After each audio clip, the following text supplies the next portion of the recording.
What's the dumbest case you've ever had on jury duty? This guy was spotted beating up his own dog in a car park near Brighton. Now here in the UK we are pretty tolerant, but one thing that we won't put up with is cruelty to animals. This lady witnessed it and called the police. The police arrived and a young female officer walked over to talk to this guy. The idiot waved a knife in her face, then drove off in his van at speed, ramming the police car, nearly killing the other officer, then shot off along the coast road to Eastbourne. Now the other thing you don't do is threaten a police officer with a knife. Our police are usually very reasonable and polite, but you start waving a knife at one and you will be in extremely serious trouble. At this point I should add that our defendant, a cocky little shit who had told the jury his nickname was Wind Up because he enjoyed winding up the police, had dismissed his own barrister and was conducting his own defense. Big mistake, as we will see. The prosecution then showed the traffic camera footage of a mammoth chase from Brighton, through New Haven, Seaford, East Dean, all the way to Eastbourne, about 20 miles, with this Krusty's ancient old van, complete with a chimney sticking out the roof, being chased by 13 police cars and a helicopter. They tried everything to stop him, but our maniac drove on the wrong side of the road, nearly killed pedestrians, and managed to keep going. It was like the wacky races on steroids, I'm not kidding. We jurors were spellbound. Finally, on his way back to Brighton on the main A27, the idiot was brought to a stop by a stinger, a kind of spiked board they throw under the car to puncture the tires. The last video is from the helicopter. It shows 13 car loads of extremely angry coppers hauling this asshole out of his van and starting to beat the living shit out of him before the video gets cut. He was then hauled away to Polegate Police Station, near Eastbourne. One of the jurors was very concerned about the dog. Was the dog okay? She was reassured the dog was taken away and is being looked after. Mr. Windup conducted his own defense. He cross-examined every witness, using phrases like "is it not the case, and I put it to you." A real jailhouse lawyer. It eventually became obvious his sole defense was that the whole case was a setup. He was nowhere near the event, it was not him driving, and he was being persecuted because the police hated him. As jurors we then ensured every witness identified Mr. Windup as the driver at the time. The prosecuting brief, a lady, cheerfully informed Mr. Windup that while conducting his own defense and cross-examining the witnesses he had somehow slipped up legally, and the prosecution was now allowed to read a list of his previous convictions to the jury. Wow.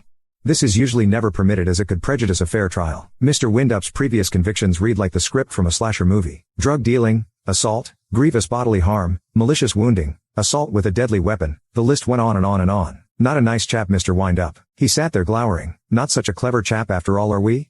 On several occasions we jurors had to be removed from the courtroom as His Honor tried to deal with Windup's outbursts and bad behavior. Finally we jurors are let out to deliberate. All the men were immediately convinced of his guilt. It was a total no-brainer. Hitting the dog hadn't helped his case one bit. One or two of the ladies were not so sure. After all, it was his word against the police. The video footage was too grainy to actually see who was driving, and the cops had foolishly destroyed his van without dusting for his prints. Luckily yours truly was there to seal the verdict. I reminded the ladies that Mr. Windup had already boasted about his reputation of winding up, lying, deceiving and causing trouble for the police. Furthermore, how can he explain the fact that he was detained in Polegate Police Station, 20 miles from Brighton, if he was just being persecuted by Brighton police? Was it likely that several neighboring police forces were in cahoots to target him? The ladies agreed and we filed back in and returned a guilty verdict. Mr. Windup was not in the slightest perturbed. Only when the judge committed him to a psychiatric hospital for assessment he went absolutely mental and had to be restrained. How apt. 2 months later I learned he had been sentenced to 2 years in jail. 2 years. For hitting a dog, threatening a lady cop, ramming a cop car, driving like a maniac, endangering life and limb, resisting arrest and being in possession of a lethal weapon. Oh well, that's British justice.